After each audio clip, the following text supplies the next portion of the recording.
डर से उसका दिल फटने की कगार पर होता, सांस रुकने लगती। महान अल्लाह उसके हाथ में हिसाब की किताब देते।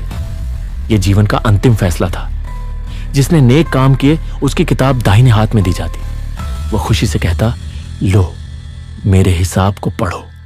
मुझे यकीन था कि मुझे हिसाब देना होगा, लेकिन जिसने बुरे कर्म किए उसकी किताब बाएं हाथ में या पीठ के पीछे से दी जाती।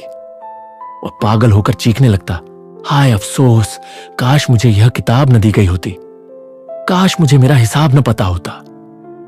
तब लोग डर और निराशा में झूठ बोलने लगे, या रब मैंने कुछ नहीं किया, या रब मुझे नहीं पता था, या रब मैं निर्दोष हूं, या रब ये मेरा काम नहीं था, मैंने ध्यान नहीं दिया।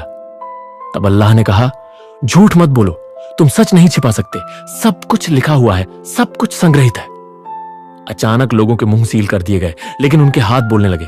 मुंह नहीं था लेकिन आवाज आ रही थी, या रब इस हाथ ने चोरी की, या रब इस हाथ ने हराम को छुआ, या रब इस हाथ ने जुल्म किया। पैर बोल उठे, या रब इस पैर से वह गुनाह के रास्ते पर गया, या रब इस पैर से वह जुल्म की ओर गया, या रब इस पैर से वह मस्जिद गया।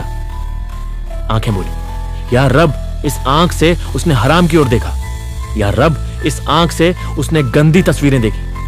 कान बोल उठे, या रब इस कान से उसने हराम सुना, या रब इस कान से उसने चुगली सुनी। जीभ बोल उठी, या रब इस जीभ से उसने झूठ बोला, या रब इस जीभ से उसने चुगली की, या रब इस जीभ से उसने गाली गलौज किया।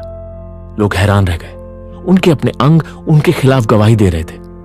उन्होंने अपनी चमड़ी से शिकायत की, तुमने हमारे खिलाफ गवाही क्यों दी?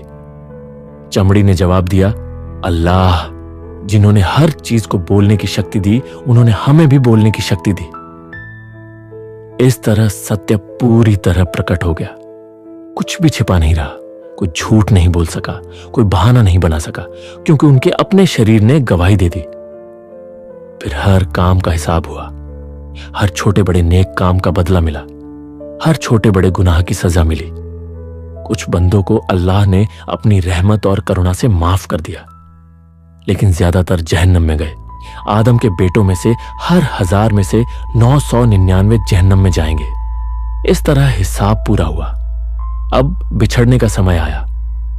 लोगों को लोहे की जंजीरों से गले, हाथों और पैरों में बांधकर भेड़ों के झुंड की तरह जहन्नम की ओर खींचा जाने लगा।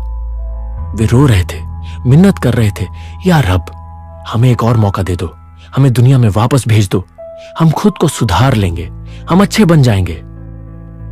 लेकिन नहीं, अब बहुत देर हो चुकी थी। ऐसा कोई मौका नहीं था। फरिश्ते उन्हें निर्ममता से खींच रहे थे। चलो यही तुम्हारी जगह है। फिर जहन्नम के ऊपर एक पुल फैलाया गया, बाल की तरह पतला, तलवार की तरह धारदार। हां, यह वही सिरात है। उन्हें इसे पार करना था, लेकिन कैसे? इतना पतला पुल पार करना क्या संभव है? मोमिन अपने नूर के साथ जाएंगे। उनके लिए यह समतल रास्ते की तरह होगा। वे आसानी से दौड़कर पार हो जाएंगे। लेकिन मुनाफिक बीच रास्ते में अटक जाएंगे।